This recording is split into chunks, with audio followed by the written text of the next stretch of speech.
ഇടുക്കി കട്ടപ്പനയിൽ ഇരട്ടക്കൊലപാതകം നടന്നതായുള്ള സംശയത്തിൽ നടപടികൾ ഊർജിതമാക്കി പോലീസ്. മോഷണക്കേസിൽ റിമാൻഡിൽ കഴിയുന്ന പ്രതികളെ കസ്റ്റഡിയിൽ ലഭിക്കുവാൻ പോലീസിന് കോടതിയിൽ അപേക്ഷ സമർപ്പിക്കും. വിശദമായി ചോദ്യം ചെയ്യലിന് ശേഷമായിരിക്കും മറ്റു നടപടിയിലേക്ക് കടക്കുക. കട്ടപ്പന കാക്കാട്ടുകടയിൽ ഇരട്ടക്കൊലപാതകം നടന്നു എന്ന് പോലീസിന് ലഭിച്ചിരിക്കുന്ന സൂചനയിൽ വിശദമായ അന്വേഷണത്തിലേക്ക് ഇന്ന് കടക്കും.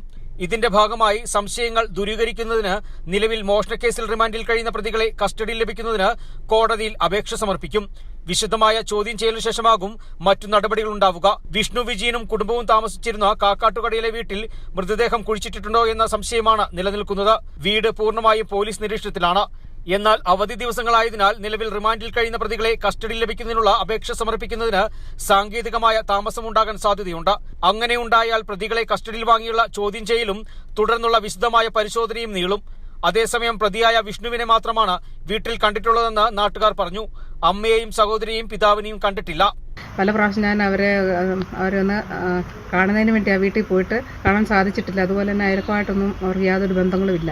ഈ മോഷണമായിട്ട് ബന്ധപ്പെട്ടാണ് ഇങ്ങനെയുള്ള ഒരു സംഭവങ്ങൾ ഇവരിവിടെ താമസക്കാരുണ്ടെന്ന് പോലും അറിയുന്നത്. വിഷ്ണു എന്ന് പറഞ്ഞ ചെറുക്കൻ അപ്പുറത്തെ വീട്ടിൽ നിന്ന് വെള്ളം എടുക്കുന്നുണ്ടായിരുന്നു. അല്ലാതെ അവരുടെ അമ്മയെക്കുറിച്ചോ അച്ഛനെക്കുറിച്ചോ ഒന്നും അവർക്ക് ആർക്കും അറിയത്തില്ല. പിന്നെ ഈ വിഷ്ണു എന്ന് പറഞ്ഞ കൊച്ചിനെ അവർ കണ്ടിട്ടുണ്ട്, അല്ലാതെ അവരുടെ അച്ഛനെക്കുറിച്ചൊന്നും ഇതുവരെയും പറഞ്ഞിട്ടില്ല. ഇരട്ടക്കൊലപാതകങ്ങൾ നടന്നിട്ടുണ്ടോ എന്നതും സ്ഥിരീകരിക്കുവാൻ കഴിയുന്ന ഒരു സാഹചര്യവും നിലവിൽ കണ്ടെത്തിയിട്ടില്ല. പ്രതികളെ കസ്റ്റഡിയിൽ കിട്ടി ചോദ്യം ചെയ്താൽ മാത്രമാണ് ഇക്കാര്യങ്ങളിൽ വ്യക്തത വരൂ. Kerala vision news, Idukki.